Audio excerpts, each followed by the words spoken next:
Hello everyone, I welcome you all in our BSC Academy Agartala YouTube channel. সবাইকে স্বাগত জানাচ্ছি আমাদের BSC Academy Agartala YouTube চ্যানেলে। আমরা আবার আরেকটা ব্যাংকিং অ্যাওয়ারনেস সিরিজের আরেকটা ভিডিও নিয়ে চলে আসলাম। আমরা অলরেডি অনেক কিছু কভার করে নিয়েছি, লাইক আরবিআই আমরা শুরু করে দিয়েছিলাম। আরবিআইয়ের ভিতরে কি কি ফাংশন আছে, আরবিআইয়ের কি কি রোল, ওইগুলি কি দেখলাম। আর আরবিআই কিভাবে কি কি টুলস ইউজ করে ইকোনমি বা ইনফ্লেশনকে মেনটেন করে। তো আমরা অলরেডি কোয়ালিটেটিভ টুলস দেখে নিলাম কি কি আছে। আমরা কোয়ান্টিটেটিভ টুলসও আমরা শুরু করলাম। কোয়ান্টিটেটিভ টুলসের ভিতরে আমরা প্রথম দেখলাম সিআরআর, এসএলআর আর কিভাবে বার করে, এনডিটিএল। এরপর আমরা ওএমও দেখলাম, এমএসএস দেখলাম। তো আমরা আজকে থেকে কি শুরু করব, রেটস। ঠিক আছে, রেটসের ভিতরে আমরা প্রথম কি পড়ব, ব্যাংক রেট। ঠিক আছে, ব্যাংক রেট কি আগে আমরা দেখি। তো ব্যাংক রেট যদি আমি বলি, ব্যাংক রেট অনেক বছর আগে পলিসি রেট ছিল। ঠিক আছে, before liquidity adjustment facility, introduction of liquidity adjustment facility, bank rate was policy rate. ঠিক আছে, খালি ব্যাংক রেটই ছিল, মানে ব্যাংক রেটই বলতে পারো সর্বা ছিল। ঠিক আছে, আমি যদি বলি এটার আরবিআই এর কাছে কোন সেকশনের আন্ডারে ব্যাংক রেট ইউজ করার রাইটস আছে, এটা হলো under section 49 of RBI act 1934। খুবই ইম্পর্টেন্ট। ঠিক আছে, এরপরে আগে কি হতো, ব্যাংক রেট। আর ব্যাংক রেট কিসের জন্য ইউজ করা হতো? ঠিক আছে, ব্যাংক রেট ইউজ করা হতো বেসিক্যালি ফর গিভিং লোনস। ঠিক আছে, লং টার্ম লোনস বলতে পারো টু দ্য ব্যাংকস। ঠিক আছে, ব্যাংকের যে সময় ফান্ডের দরকার হতো বা ইমিডিয়েট কোনো মিসম্যাচ বা বলতে পারো ফান্ড বা লোন দরকার হতো, ব্যাংক কোথায় যেত? আরবিআই এর কাছে, because RBI is bankers bank. তো প্রথম কি হতো, আগে ব্যাংক রেট ছিল খালি, আর ব্যাংক রেট কি লং টার্ম লোন প্রোভাইড করা হতো। ঠিক আছে, through bank rate. And it is যদি মোর দেন 14 days হয়, ওইটাকে আমরা কি বলি, লং টার্ম বলি। আর উইদিন 14 days শর্ট টার্ম বলি। ঠিক আছে, তো বেসিক্যালি কত থাকতো, 28 days। ঠিক আছে, এরপর আস্তে আস্তে অনেকগুলো চেঞ্জেস হলো, রুলস। এরপরে আমরা আস্তে আস্তে long term repo, long term reversible, ওইগুলিকে আমরা দেখবো। ঠিক আছে, আগে এসবগুলি ইন্ট্রোডিউস করা হয়েছিল না। তো আগে খালি ব্যাংক রেট ছিল। ঠিক আছে, লং টার্ম লোন দেওয়া হতো মোর দেন 14 days, basically up to 28 days। আর আগে কি ছিল, ব্যাংক রেট প্রথম কি হতো, বেসিক্যালি রিভার্স রেপো রেট থেকে 1% বেশি থাকতো। ঠিক আছে, but after by seeing the current situation and after introduction of LAF, RBI has decided to reduce it to some extent। ঠিক আছে, কারেন্ট রেট যদি আমি বলি, ব্যাংক রেটের কত, 4.25%। ঠিক আছে, and it is re-inclined with MSF in 2012। ঠিক আছে, তো MSF এর সাথে, এটাও আমরা পড়বো আস্তে আস্তে, MSF এর সাথে রি-অ্যালাইন করে দিয়ে হলো কি, ব্যাংক রেটকে। ঠিক আছে, কত, 4.25%। এরপর যে আমরা ব্যাংক রেটের কিছু ডেফিনেশন দেখি। ব্যাংক রেটের ডেফিনেশন কি, the standard rate at which the RBI is prepared to buy or rediscount bills of exchange or other commercial paper, basically commercial paper for eligible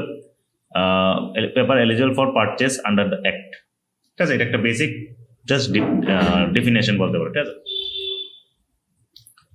on introduction of LAF, discounting and rediscounting of bills of exchange by the Reserve Bank has been discontinued।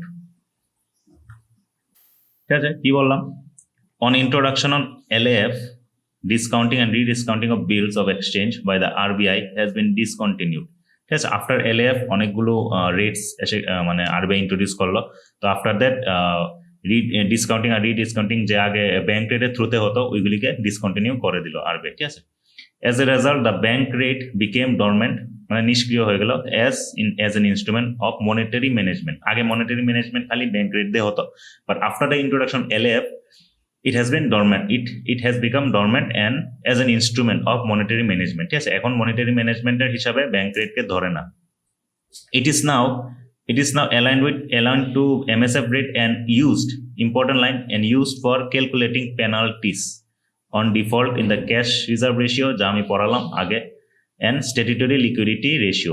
যদি ব্যাংকের CRR আর SLR যদি maintain না করতে পারে, দেন RBI কি করে ব্যাংককে through bank rates penalty, ঠিক আছে, পেনাল্টি মানে বলতে পারো পেনাল্টি লাগায়, ঠিক আছে, to the banks through bank rates. কে লাগায়? আরবিআই। আর ব্যাংক রেট কিভাবে কাজ হতো? বেসিক্যালি মনে করো একটা ফার্ম আছে,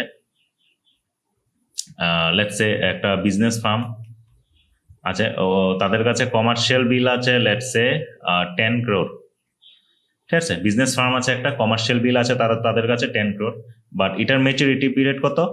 3 months। আফটার 3 months পরে বিজনেস ফার্ম কমার্শিয়াল বিলকে বেচে 10 crore পাবে, ঠিক আছে, but they need this money in emergency, ঠিক আছে, বলতে পারো যে ইমার্জেন্সিতে তাদের কাছে তাদের ওই টাকাটা এখন দরকার পড়েছে, but the as per commercial bill the maturity period is after 3 months, ঠিক আছে, so they cannot borrow the money, ঠিক আছে, so কি করবে? they will go to any bank, ব্যাংকে যাবে, ব্যাংকে বলবে কি আমরা কমার্শিয়াল বিল দিচ্ছি আপনাকে, আপনার আমাকে টাকা দিয়ে দেন, ঠিক আছে, বাট ক্যাশে ফর্ম করে বা ফান্ড দিয়ে দেন 10 crore, বাট ব্যাংক বলবে কি না আমরা লেটস সে 9 crore 90 লাখ দেব, ঠিক আছে, তো ও ঠিক আছে, বিজনেস ফার্ম বলবে যে ঠিক আছে 3 মাস পরে তো 10 কোটি টাকা পেতাম, বাট ভালোই হলো যে ইমিডিয়েটলি এখন আমরা টাকার দরকার, তো আমরা কি করব? টাকা ইমিডিয়েটলি নিয়ে নেই, ঠিক আছে, 10 লাখের লস হলো, আমরা নিয়ে নিই, ঠিক আছে, so they got their money immediately, ঠিক আছে, থ্রু এনি ব্যাংক। তো ব্যাংক কি করবে? লেটস সাপোজ 1 মাস হয়ে গেল, আফটার, তো ব্যাংকের কি হলো? আফটার 1 month তাদের ইমিডিয়েট কোনো মিসম্যাচ মেনটেন করবে বা ইমিডিয়েট কোনো ফান্ডের দরকার হলো, ঠিক আছে, তো ব্যাংক কি করবে? কোথায় যাবে? আরবিআই, বিকজ আমি আরবিআই ফাংশন কি বললাম, important function, RBI is the last resort of any bank, ঠিক আছে, and bankers bank and as well as government's bank. তো আরবিআই কাছে যাবে, দেন আরবিআইকে কি বলবে যে আমাদের কাছে 10 crore কমার্শিয়াল পেপার আছে, আপনি এটা নিয়ে আমাদেরকে 10 crore দিয়ে দেন। আরবিআই কি বলবে? না, আমরা রিডিসকাউন্টেড, এখানে যে একটা লাইন আছে, বাই করবে বা রিডিসকাউন্টেড রেটে আমি আপনাকে 9 crore 95 লাখ দেব। তো ওই যে 5 লাখের যে প্রফিট, ওইটা কে পাবে? দিস ব্যাংক, ঠিক আছে, because RBI has rediscounted it and occupied it and gave them and occupied the CB and gave them 9 crore 95 lakh and 5 crore যে লাভটা কে পাবে? ব্যাংক, ঠিক আছে। আর আরবিআই কি করবে? ওই কমার্শিয়াল বিলকে পরে অ্যাকর্ডিং টু দ্য মার্কেট অন্য জায়গার বা অন্য ব্যাংকে আবার ল্যান্ড করবে, এইভাবে কি করে ইকোনমিকে বলতে পারো ইনফ্লেশনকে মেনটেন করে। প্লাস ব্যাংক আর এই যে রেটটা, এটা কি কোন রেটে ডিসাইড হয়? ব্যাংক রেটে, ঠিক আছে, তো এইভাবে কি ব্যাংক রেট ইউজ করা হয়। আর ব্যাংক রেটকে বেসিক্যালি ব্যাংক রেট আরেকটা ফাংশন কি? টু পেনালাইজ, ঠিক আছে, to penalize any such bank যারা কি রিজার্ভ রেশিও বা বলতে পারো যে ক্যাশ সিআরআর আর এসএলআর কে মেনটেন করতে পারে না, ঠিক আছে, ওইটা হলো just basically the bank rate. এরপর আমরা আসি রেপো রেট, ঠিক আছে, খুবই important rate, repo rate. Repo রেটকে আমরা কি বলি?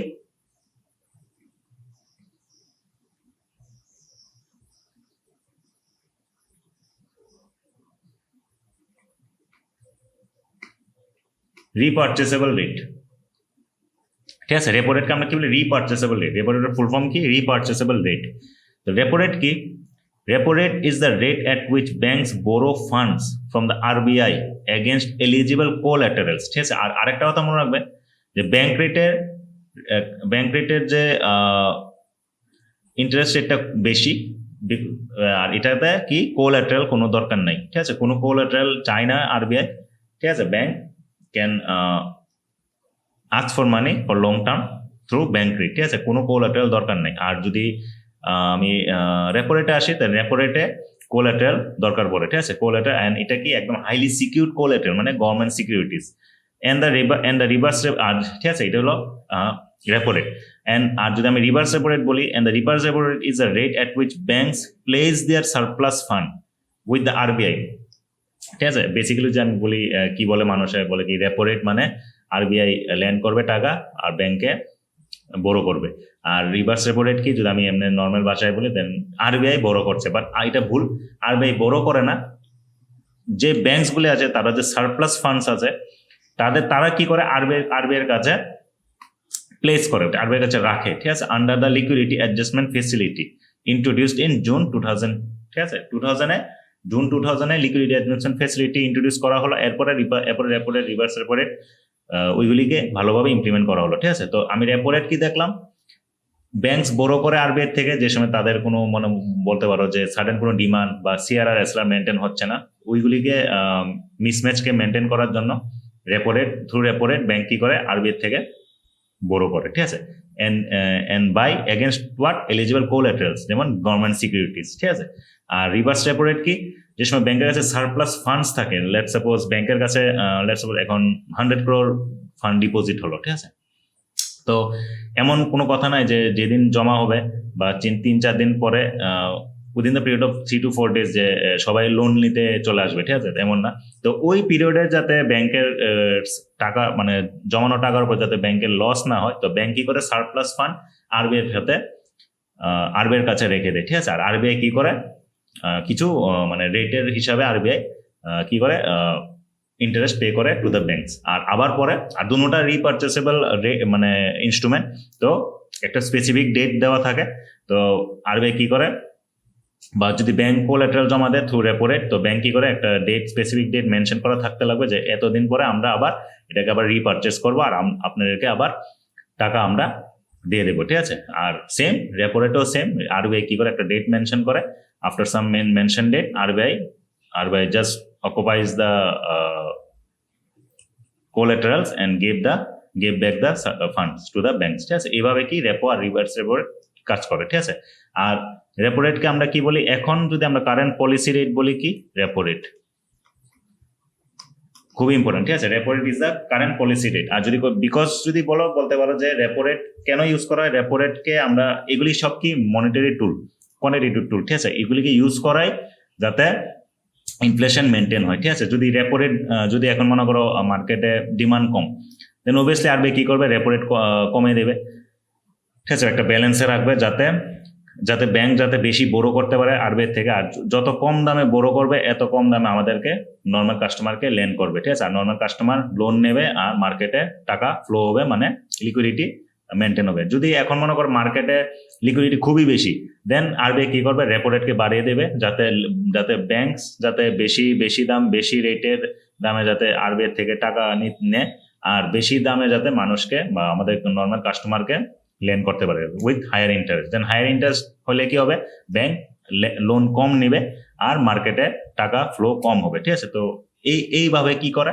আরবিআই মনিটারি টুলস কে ইউজ করে, ঠিক আছে, just like CRR and SLR.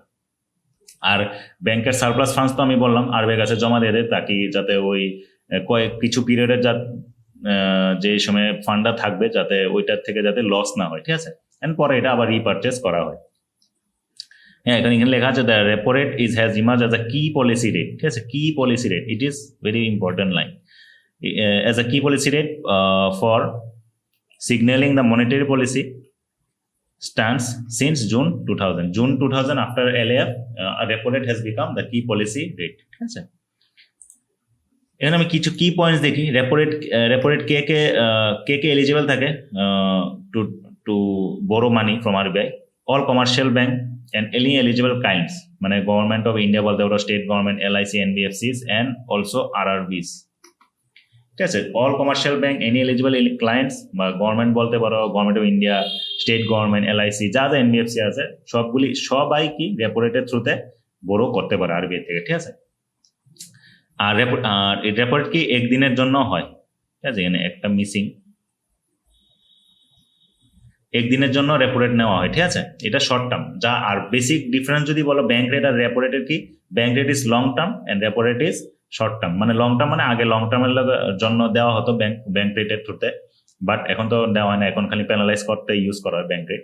R repo rate কি এখন শর্ট টার্ম লোন, ঠিক আছে, through which banks borough money from the RBI.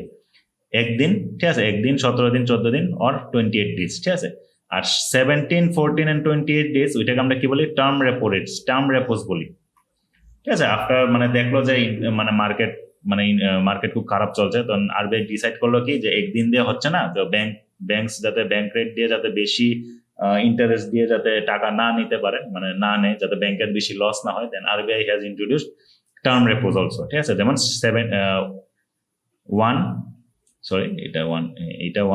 1 হলো নর্মাল রেট যদি বলি, আর এরপরে 7 দিন, 14 দিন, 28 দিন ইন্ট্রোডিউস করলো, ওইটাকে আমরা ওইগুলিকে আমরা কি বলি, টার্ম রেপোজ বলি, ঠিক আছে, সিন্স 2013। আর এটাও একটা ক্লজ আছে যে টার্ম রেপো যদি নিতে হয় ব্যাংকের, then bank can borrow up to 0.75% of the এনডিটিএল।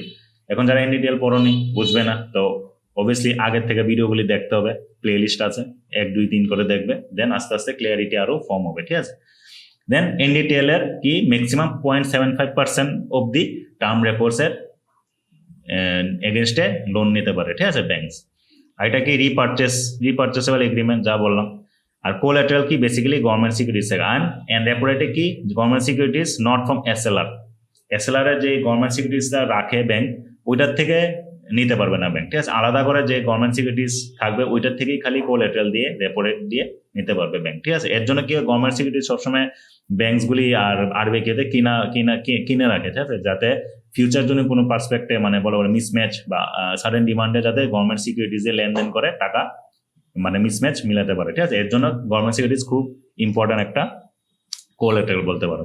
And current rate যদি আমি বলি, কি কারেন্ট রেট হলো 4%। আর সবসময় কারেন্ট যে মনিটারি রেটস আছে, পলিসি রেট, ওইগুলিকে সবসময় দেখবেন আরবিআই সাইটে যেয়ে, ঠিক আছে, আরবিআই ওয়েবসাইটে যে গিয়ে ওইখানে চেক করবেন যে কি রেট চলছে, ঠিক আছে। হতে পারে আজকে চেঞ্জ হয়ে গেল, বাট সবসময় পরীক্ষার আগে আরবিআই ওয়েবসাইটে গিয়ে চেক করবেন সবাই, ঠিক আছে, ওইটা অথেন্টিক। অ্যান্ড মিনিমাম ফান্ড কত থাকে রেপো রেটের? 5 crore, ঠিক আছে। এমন না যে 4 crore 90 লাখ দরকার, হবে না, মিনিমাম 5 crore লাগবে, ঠিক আছে। তো এটা হলো রেপো রেট। তারপর আমরা আসি কি এমএসএস, ঠিক আছে। তো আজকে রেপো রেট অবধি থাক, রেপো আর রিভার্স, ঠিক আছে। তো আমরা নেক্সট ক্লাসে দেখবো এমএসএফ দেখবো, রিভার্স দেখবো, লং টার্ম রিভার্স দেখবো, আস্তে আস্তে এগুলিকে আমরা শেষ করবো, ঠিক আছে। তো যদি ভিডিও ভালো লেগে থাকে দেন অবভিয়াসলি লাইক করবেন, আর বারবার বলছি যে প্লে লিস্টটা এক নাম্বার ভিডিও থেকে শুরু করবেন, ঠিক আছে, যারা নতুন ভিডিও দেখছো আজকে, ঠিক আছে। আর যারা আগে থেকে দেখে এসছো then no problem, well and good, সবগুলি টার্ম আস্তে আস্তে বুঝবে, ক্লিয়ারিটি থাকবে। বাট যারা ক্লিয়ারিটি নেই, এক নাম্বার ভিডিও থেকে দেখবে, দেন আরো ক্লিয়ারিটি ফর্ম হবে, ঠিক আছে। যেমন এনডিটিএল কি, সিআরআর, এসএলআর কি, এগুলো আমরা অলরেডি কভার করে নিয়েছি। তো ভিডিও ভালো লাগলে লাইক করে দেবেন, সাবস্ক্রাইব করে দেবেন, আর থ্যাংক ইউ।